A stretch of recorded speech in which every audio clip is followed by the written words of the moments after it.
Yes, hello Aman, welcome on Europedia platform. And first of all, thank you very much for sparing your time to discuss with me the placement scenarios, the opportunities in the NIT Surathkal in which you are studying. So Aman, before going to start with today's interaction, let me first tell us to our viewers, Aman is doing his MTech design, MTech research. He is doing in machine design specialization from NIT Surathkal. So Aman, last year you got opportunity in NIT Surathkal with the 553 general gate score, and you opted for that particular option. I hope other than this NIT Surathkal offer some more offers you got, कुछ और offers भी मिले होंगे आपको definitely. Yes sir, obviously मेरे को बहुत हमारे स्कोप में भी ऑफर आए थे। मेरे को आईआईटी धनबाद से माइनिंग मशीन इंजीनियरिंग में राउंड स्पेशल राउंड ए में ऑफर आया था, तो वो भी मैंने एक्सेप्ट कर लिया था। पर जस्ट उसके बाद मुझे सूरतकल का मशीन डिजाइन का जो 553 तक आते आते मैंने डायरेक्ट एमटेक के जो डायरेक्ट राउंड्स हैं उसमें एमटेक में थोड़ा चांसेस कम रहता है with general category, but yes with the MTech research if you talk about MS opportunities तो वो रहती है। तो आपको एमएस के लिए भी कॉल आया था किसी और आईआईटी से या एनआईटी से? मेरे मतलब ये पहला इंटरव्यू नहीं था एनआईटी सूरतकल का, एक्चुअली ये मेरा 7th इंटरव्यू था। मैं अगर एमएस की बात करूँ, यस सर, मेरे को अगर इंटरव्यू कॉल्स में बात करूँ तो मुझे आईआईटी मद्रास से अप्लाइड मैकेनिक्स के लिए आया था, एमएस के लिए। मैं अप्लाइड मैकेनिक्स में मैंने पीएचडी के लिए आईआईटी दिल्ली में अप्लाई किया था, मेरे को वहां से भी कॉल आया था। और रेगुलर एमटेक्स के लिए मैंने आईआईटी मुंबई, आईआईटी कानपुर में मैंने एमएस के लिए एरोस्पेस के लिए अप्लाई किया था। मेरा टेस्ट नहीं निकला था उसमें, मैं बस टेस्ट के लिए क्वालिफाई किया था। और आईआईटी हैदराबाद के लिए मैं रेगुलर एमटेक के लिए एरोस्पेस के लिए सेल्फ फाइनेंस के लिए गया था सर। तो उसका मैंने टेस्ट निकला था, इंटरव्यू राउंड तक ही मैं गया था, इंटरव्यू राउंड से आगे वैसे कुल मिला के मैं काउंट करूँ तो ये 7th इंटरव्यू था मेरा। मोस्ट ऑफ द आईआईटीज के लिए, चाहे वो आईआईटी बॉम्बे हो, दिल्ली हो, मद्रास हो, because you got call from all these IITs, even Hyderabad also, तो 550 around gate score is more than sufficient to get call for MS domains. Remaining yes, more it depends on your kind of how much you are performing well in the interview and you are able to crack the written examination or not, but call aa jata hai mere ख्याल से। तो NIT Surat is also having very good reputation and you are studying in very good branch machine design, तो इस पे हम discussion करते हैं। Aman, how much you are enjoying studying in IIT Surathkal and in this particular branch machine design MTech research? First तो education में आप बोले वहाँ का एनवायरनमेंट ही अलग है। मींस आप लाइक एंटर करते हैं, एक तरह से आप बोल सकते हैं कि एनआईटी सूरतकल में एनआईटी त्रिची से ज्यादा बेटर अपॉर्चुनिटी है रिसर्च रिलेटेड। वहाँ का उनका जो फैसिलिटीज है वो जो प्रोवाइड करते हैं वो आप ऑलरेडी एक आईआईटी मुंबई से आप डिपेंड कंपेयर कर सकते हैं उनकी बहुत सारी चीजें। उन्होंने बहुत हद तक फोकस किया है, मतलब उनकी फैकल्टीज से जैसे हम लोग बात की है तो उनका मेन फोकस ये रहता है कि रिसर्च को कितना कितना बढ़ावा दें। और इसी वजह से उनकी एनआईआर रैंकिंग भी 10th रैंकिंग में आती है, क्योंकि उन लोग रिसर्च को बहुत प्रायोरिटी देते हैं। और जितना हो सके मीन्स लाइक मैंने अपने गाइड से बात, जब भी गाइड से बात होती है तो वो उनको पहले था, जब मुझसे मिला था तो उन्होंने पहले यहाँ पे सेटल हो और चीजें तुमको धीरे धीरे समझ में आएगी, तुम समझो हम कर क्या है, उसके हिसाब से फिर मैं तुमको चीजें बताऊंगा, गाइड करूंगा, फिर तुम अपने आइडियाज दो, फिर हम लोग आगे बढ़ेंगे। इस हिसाब से चीजें चल रही है। उन्होंने पहले ही बोल दिया था कि तुम यार फर्स्ट सेमेस्टर में तुम पूरा कोर्स वर्क कंप्लीट कर लो, ताकि 3 सेमेस्टर तुम अच्छे से अपने आप रिसर्च में दे सको। क्योंकि 2 इयर्स एक रिसर्च के लिए थोड़ा कम टाइम होता है, पर अगर तुम भिड़े रहोगे तो हो जाएगा। तो मतलब हेल्पफुल भी है, फैकल्टीज, चीजें भी अच्छी है, बस अब बचता है तो मेरी मेहनत में कितना कर पाता हूँ इस चीज को। बहुत बढ़िया, ये तो आपने बहुत अच्छा बताया। नॉर्मली जो प्रोफेसर है वो सपोर्ट करते रहते हैं, they are very cooperative actually the professor faculty in various institutions, NITs, IITs. But आप जो बता रहे हैं तो बिल्कुल ही यूनिक है। तो उन्होंने आपको मोटिवेट किया, शुरू में बताया कि आप आराम से कोर्स वर्क कंप्लीट करो, and that's yes I can understand 2 years are very less actually to do very good research. But M Tech का फायदा, एमटेक रिसर्च का फायदा क्या रहता है ओवर एमटेक? बिकॉज एमटेक में 2 साल ही होते हैं, so there is only 1 year available to do the research which is not that much sufficient। तो बच्चे अच्छा रिसर्च नहीं कर पाते, so later stage they face difficulty in getting admission in PhD and even if they are going for some R&D job, तो तब भी उनको इंडस्ट्री पर्सन्स को इंटरव्यू में कन्विंस करना मुश्किल हो जाता है कि what research they did at MTech level. तो I hope at in MTech research program या एमएस प्रोग्राम की जब हम बात करते हैं 3 year research program, student get better research environment, better opportunities to do some good research। Yes sir, वो तो श्योर है, क्योंकि M Tech research kind of a mini PhD है। आपको इसमें भी पब्लिकेशन करना है हमें। Yes. मेरे को एक पब्लिकेशन और एटलीस्ट 2 कॉन्टेस्ट पेपर मेरे को रिप्रेजेंट करना है। तो हम लोग एक तरह से कम ड्यूरेशन में हम लोग हाफ पीएचडी कर रहे हैं, तो आपके लिए पीएचडी के लिए बहुत बेटर अपॉर्चुनिटी है रिसर्च के थ्रू। तो रिसर्च अपॉर्चुनिटीज तो अच्छा है, what about placement scenario? Like both are equal, both are going to get the equal opportunities to sit for various companies. बच्चे पूछते हैं, Yes. हालांकि every time we motivate student कि there is no difference actually, but through you I feel they will get better understanding कि there is no difference in MTech and MTech research. Even if you are very much dedicated and your perspective is very much clear कि हाँ मेरे को अच्छा research करना है, then it is good to go for research, MTech research. तो क्या placement Yes. Opportunities बराबर रहती है या किसी लेवल पे एमटेक रिसर्च को रेस्ट्रिक्ट किया जाता है to sit into the placement? नहीं सर, कोर प्लेसमेंट के लिए आप कहीं पे रिस्ट्रिक्ट नहीं होंगे। कोर प्लेसमेंट के लिए एमटेक रिसर्च और रेगुलर एमटेक साथ में ही बैठेंगे। नॉन कोर के लिए हमको थोड़ा डिस्कशन करना पड़ सकता है जो सीआर या उनसे कि मेरे को नॉन कोर, पर उसमें भी कोई डिफरेंस नहीं है, आप नॉन कोर पे भी बैठ सकते हो। एमटेक रिसर्च में सीन ये रहता है कि थोड़ा सा, क्योंकि हम रिसर्च फील्ड में हैं, तो यहाँ आप नॉन कोर का प्रैक्टिस नहीं कर पाओगे। आपको या तो रिसर्च में अपना पूरा फोकस देना पड़ेगा या तो नॉन कोर में देना पड़ेगा। तो अगर रिसर्च की मैं प्लेसमेंट की बात करूं तो यहाँ पे सर प्लेसमेंट इक्वल अपॉर्चुनिटीज है। इवन एमटेक रिसर्च को एक बेटर ग्रोथ है, क्योंकि इधर पे फर्स्ट प्लेसमेंट डिजाइन में एमटेक रिसर्च का ही हुआ है, जिनका फर्स्ट प्लेसमेंट हुआ है। उसके बाद अभी भी प्लेसमेंट चल रहे हैं, और एक्चुअली मेरे प्रीवियस बैच में 2 एमटेक रिसर्च के डिजाइन में उन दोनों का प्लेसमेंट हो चुका है। रिसेंटली सेकंड सीनियर का हुआ, सबसे पहला फर्स्ट सीनियर का हुआ था। तो ऑब्वियसली अपॉर्चुनिटी एमटेक रिसर्च में कितने स्टूडेंट्स को ये अपॉर्चुनिटी देते हैं? सर एक्चुअली 4 सीट्स रहती है। 4 सीट्स रहती है हर ब्रांच में। मैं क्या से अगर मैकेनिकल में बोलूं तो इन्होंने केवल 3 में इन लोग एमटेक रिसर्च रखते हैं, थर्मल, डिजाइन और mechatronics.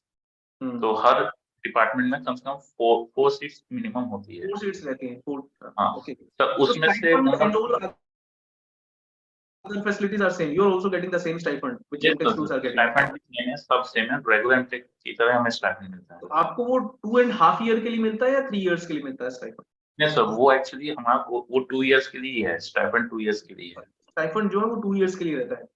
Yes sir. So this is also I think MS student they can submit in 2.5 years if they completed their work. Sir वो आप थीसिस आप कर सकते हैं। आपका जैसे अगर by chance second year complete हो गया, आपका जो पेपर है वो अंडर रिव्यू भी रहा तब भी चल जाता है। ऐसा नहीं पूरा पेपर पब्लिश होने के बाद ही चीजें आपको डिग्री का इश्यू रहता है, वैसे कोई दिक्कत नहीं है। अंडर रिव्यू भी वो कंसिडर कर लेते हैं। थीसिस आप देख के आपसे सबमिट करके आप खत्म 1-2 मंथ्स का अप हो जाता है, पर वो ओके उसके लिए आपको थोड़ा करना पड़ेगा, क्योंकि थोड़ा सा लंबा जाता है। पर अगर थोड़ा सा मन लगा के करेंगे तो 2 इयर्स में कंप्लीट हो जाता है चीजें यहाँ पे। तो कोई क्राइटेरिया रहता है? you need to you have published some one research paper in some good SCI journal, कुछ रहता है क्राइटेरिया एमएस के लिए? नहीं सर, एडमिशन के लिए कोई क्राइटेरिया नहीं। एडमिशन के लिए आपका कोर नॉलेज देखा जाता है। एक्चुअली आप एमटेक रिसर्च के लिए आपका गेट स्कोर आप अप्लाई करते हो अलग से, नॉट सीसीएमटी। फिर उसी हिसाब से ये कॉल करते हैं कि लिस्टिंग बनती है, और एक दिन सेट होता है कि आपको यहाँ आके इंटरव्यू देना रहेगा। इंटरव्यू पैनल में वो आपसे कोर नॉलेज थीसिस सबमिशन के लिए रहता होगा। if you are going to submit your MS thesis then you need to have some you need to publish some one research paper. MTech thesis से MS thesis हाँ एक one publication है हम लोग। गुड। तो ये बहुत अच्छा इंफॉर्मेशन आपसे मिल रहा। अच्छा, कंपनी जो है अमन, वो throughout the year they visit, like suppose someone submitting his thesis in after 2.5 years, तो वो ईयर पे है, suppose in some at the end of November और दिसंबर someone submitting his thesis. Companies 12 मतलब होल ईयर आती रहती है, उसका कोई चिंता नहीं कि अभी नहीं है बाद में नहीं है, वो चलता रहेगा। चिंता नहीं रहता। Good good. इवन मैं अभी ज्वाइन किया हूँ, मेरे को फर्स्ट सेमेस्टर हुआ है। हम लोग का जो पोर्टल होता है उस पर लगातार अपडेट्स आते रहते हैं कि ये कंपनियां इसके लिए अप्लाई करो, ये कंपनियां इसके लिए अप्लाई करो। तो वो प्लेसमेंट सिनेरियो तो होल ईयर चलता रहता है। आप अगर 2.5 इयर्स में भी कंप्लीट कर रहे हैं तो भी आपका प्लेसमेंट है। पर ये है कि 2 इयर्स में बहुत अच्छी अपॉर्चुनिटीज मिलती है, तो उससे कोशिश करो कि 2 इयर्स में कंप्लीट करो, ऐसा हमारे गाइड का कहना था। Okay good. तो 2 इयर्स में करते हैं, तो क्योंकि उस टाइम पे ज्यादा कंपनीज आती होंगी, और जो क्योंकि जो ईयर एंड है, मान लीजिए अप्रैल मई जून, वहां उस टाइम पे ज्यादा कंपनीज मिलती होंगी, बट जो विंटर का एंड है उसमें कंपैरेटिवली कंपनीज आती हैं। यस वो तो है, वो सीन है। मैं तो अभी देखा हूँ, तो मैं विंटर का तो मैं अप्रैल मई का तो देख नहीं पाया हूँ। अभी जब सेकंड सेमेस्टर आएगा तो थोड़ा समझ में आएगा, पर कंपनीज आती, वो तो है सीन, ये उसमें तो ज्यादा ये होता बहुत अच्छा पॉइंट आपने बताया कि कंपनीज के बारे में एटलीस्ट स्टूडेंट को चिंता करने की जरूरत नहीं है, ही और she needs to focus on doing good research only. तो आपको उस है। पे यस। एक्सपर्टाइज पे फोकस करना है कि yes I need to get some good expertise in the area of in which you are going to get the specialization. तो अगर आप MTech design कर रहे हो, MTech thermal कर रहे हो, तो finally you need to have some mastery in that domain because you are going yes. to get some master degree in that. तो अगर वो यस। पर्सपेक्टिव लेके बच्चा एंटर करता है एंड इफ ही और she is getting that kind of expertise, तो फिर प्लेसमेंट इशू नहीं है। यस सर, उसका इश्यू नहीं है, प्लेसमेंट में इश्यू नहीं है, आपको बस अपना 100% देना है, उस हिसाब से यहाँ पे प्लेसमेंट हो जाती है, और कोई इतनी चिंता की बात नहीं कि तो नहीं होगा, नहीं होगा, आप ट्राई करो, सब होता है यहाँ पे। प्लेसमेंट होता है, गुड। तो मैं आपसे एक बात और पूछता हूँ मन कि आप जैसे इसके लिए जो आप जब ट्राई करते हैं बच्चा, तो आपने किस तरह से इंटरव्यू के लिए प्रिपेयर किया?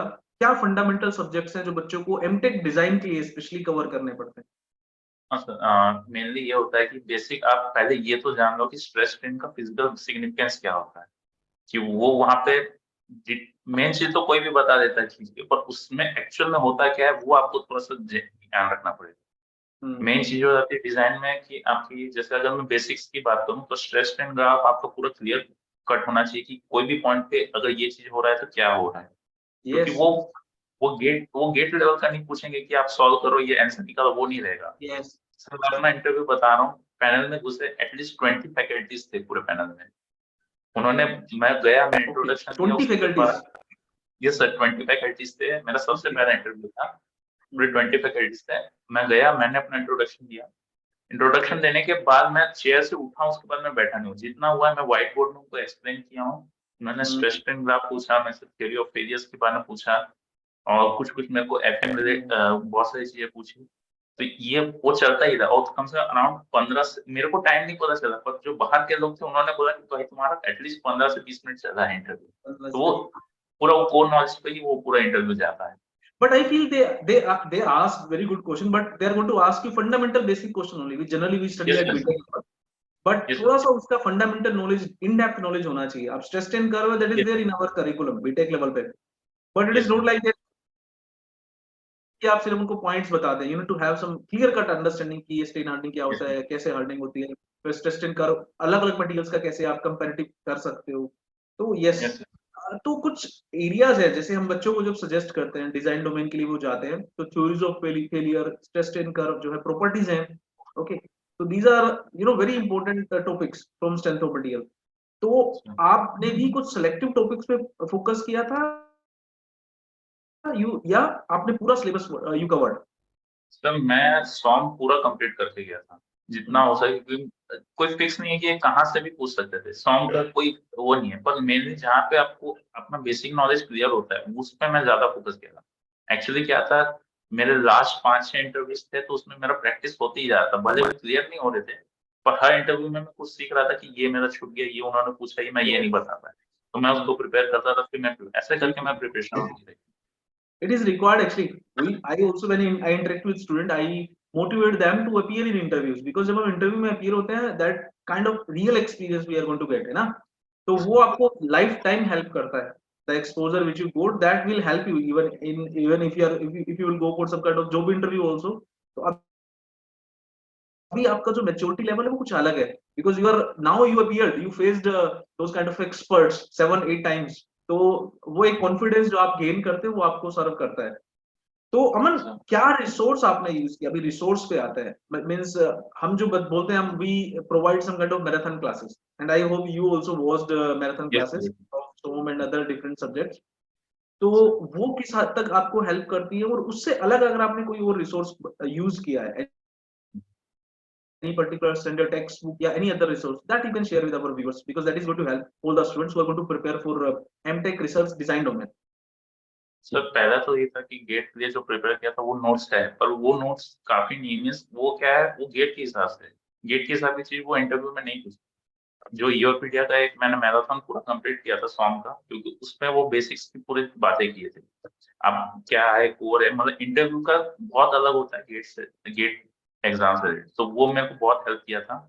साथ ही मैं सॉन्ग की जो मेरे पास पीडीएफ थी कॉलेज की, तो उसको भी मैं गो थ्रू कर रहा था साथ साथ। और बेसिक्स ये कि इक्वेशंस जो होते हैं जो आप मतलब लिख सको, जैसे बहुत सारे हो गया, रैंकाइन्स थ्योरी में चेंज होता है, उस हिसाब से आप अगली थ्योरी में जाते हैं तो किस हिसाब से चेंज होता है।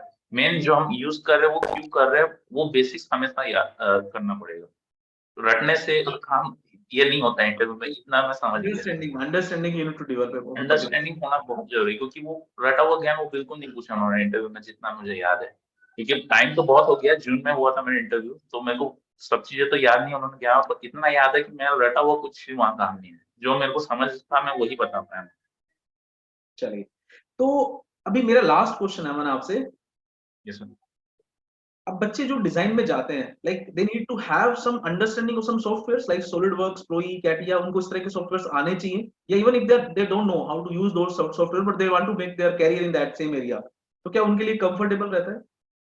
हाँ सर, मैं अगर ये सॉफ्टवेयर का ज्ञान मतलब बेसिक मॉडलिंग सॉफ्टवेयर का तो थोड़ा मोड़ा होना चाहिए, कि मतलब ऐसा नहीं है कि वो पूछेंगे इंटरव्यू में, वो आपको हेल्पफुल होगा अगर आप एनसिस या एनएसएस सॉफ्टवेयर का थोड़ा सा नॉलेज लेके आए। नहीं भी तो यहाँ आके भी आपके पास टाइम रहता है, आप यहाँ पे भी सीख सकते हैं। सोर्स है, सब अवेलेबल है।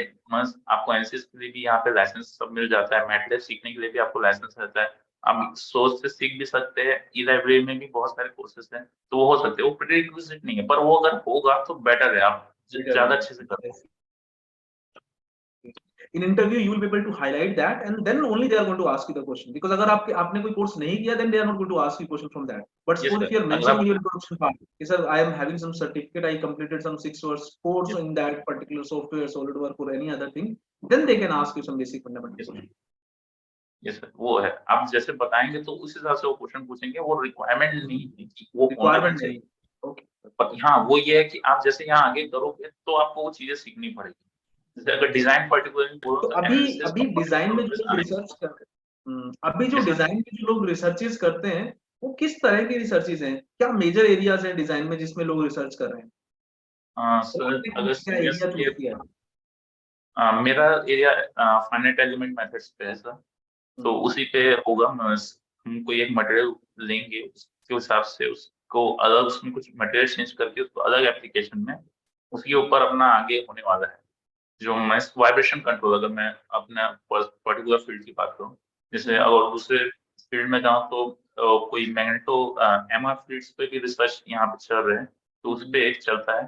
तो ऐसे करके कुल मिला के डिजाइन भी और थोड़ा सा मैन्युफैक्चरिंग का पार्ट दोनों इंक्लूड करके मिक्स रहता है, इस हिसाब से रिसर्च की फील्ड इंटरडिसिप्लिनरी।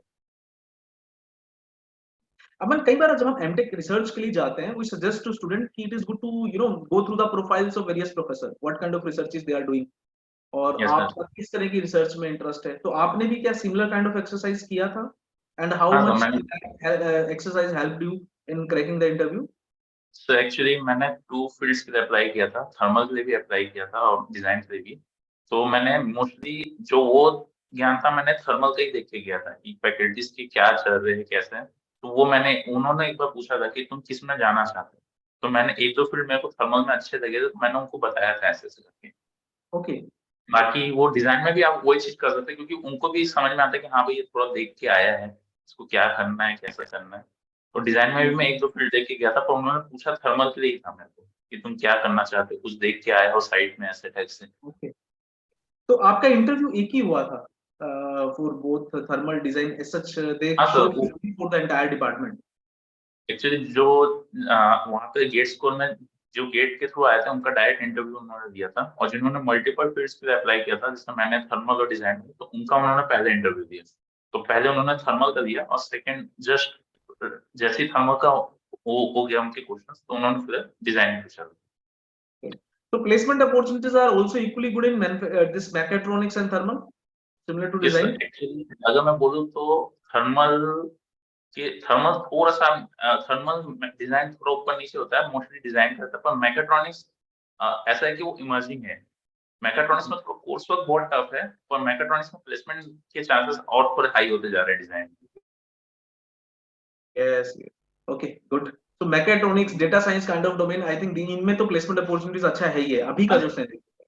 यस, एक्चुअली ऐसा है कि मैकेट्रॉनिक्स ऑलमोस्ट डेटा साइंस के बराबर मतलब डेटा साइंस का जहाँ पे स्टार्ट होता है वहां तक मैकेट्रॉनिक्स जा रहा है अभी placement के। Yes, Yes, sir. good.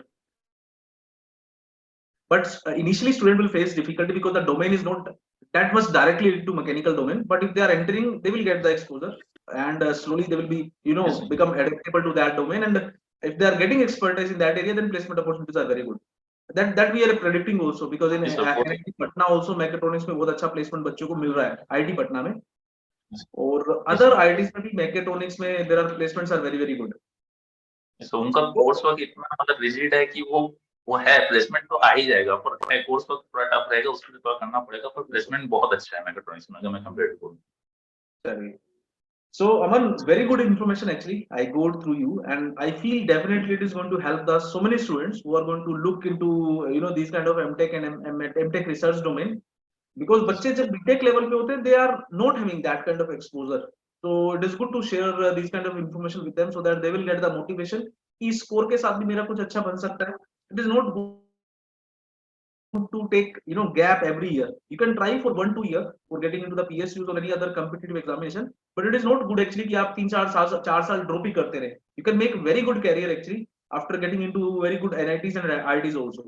So that message actually we want to spread by discussing with them कि 550-600 get score अगर आ रहा है, if you are trying and if you are getting into good NITs, then also you can make very good career out of that, because placements are good and the expertise which you are going to get, that is also unique and different, and that is a need actually. तो वो दिन जो है चले गए जब हम बोलते थे कि MTech करना का मतलब सिर्फ क्या है कि you are going to get some degree only, but nowadays you are really going to get some specialization expertise, because अभी जब हम बच्चों से interact करते हैं, they are doing MTech mechatronics, they are doing MTech e-mobility, different domains, and they are really getting that kind of expertise skill. तो वो मेरे ख्याल से ये बहुत मोटिवेटिंग रहेगा बच्चों के लिए. लास्ट एक अगर कोई मैसेज आप देना चाहें, anything which came in your mind which you want to share with the students, आपके जो जूनियर्स हैं, तो कोई भी एक लाइन अगर आप उनके साथ शेयर करना चाहें तो यू कैन शेयर. जब बात ये रहता है, जब गेट स्कोर कम आता है तो इंसान यही सोचता है कि मेरा नहीं हो सकता, मैं नेक्स्ट ईयर जाऊँ ये करूँ, पर मेन ये है कि ट्राई करो, कहीं ना कहीं कुछ ना कुछ होगा। मेरे भी इंटरव्यू के एंड में सर ने पूछा था मैसेज, बोला था कि तुमने CCMP में अप्लाई किया है? मैंने बोला था हाँ सर अप्लाई किया है, तो तुम्हारा उस हिसाब से डिजाइन के कंपेयर टू तुम्हारा गेट स्कोर तो कम है। तो मैं यही बोल के आया था सर को, सर की कुछ नहीं, मैं ट्राई करता रहूंगा, जब तक नहीं होगा मैं ट्राई करूंगा, अभी नहीं होगा तो मैं विंटर में फिर आऊंगा, तो मैं ट्राई करता रहूंगा। तो ये है कि कुछ भी करो, अप्लाई करो, ट्राई करते रहो, कहीं ना कुछ तो हो ही जाएगा, और नहीं भी तो तुम एक एक्सपीरियंस लेके तो आगे बढ़ोगे। जैसे मेरा भी अगर 7th इंटरव्यू था तो मैंने 6th इंटरव्यू तक, ये सर वो 6th इंटरव्यू तक मैंने एक्सपीरियंस लिया, तो तब जाके मेरा 7th इंटरव्यू सही गया। तो ये कि ट्राई करते रहो, तुम सीखोगे और कहीं ना कहीं सक्सीड होगे। तो ये मत सोचो कि गेट स्कोर कम है, नहीं होगा, ये इवन 400 पे भी सिलेक्शन हो जाते हैं। मेरा तो फिर भी गेट स्कोर थोड़ा हाई है, जो मैकेट्रॉनिक्स में रिसर्च है उसका 400 गेट स्कोर है, वो भी पिछले साल से वो अप्लाई किया, उसको भी रिसर्च मिला है यहाँ पे, तो हो जाता है, बस ट्राई करते रहना। Good. Someone, thank you very much for sparing your time to discuss all these things related to NIT Surathkal, the opportunities and the placement scenarios. I feel it will be this discussion will help so many students. So once again, best wishes for your further future career ahead, and thank you very much, Aman. Thank you.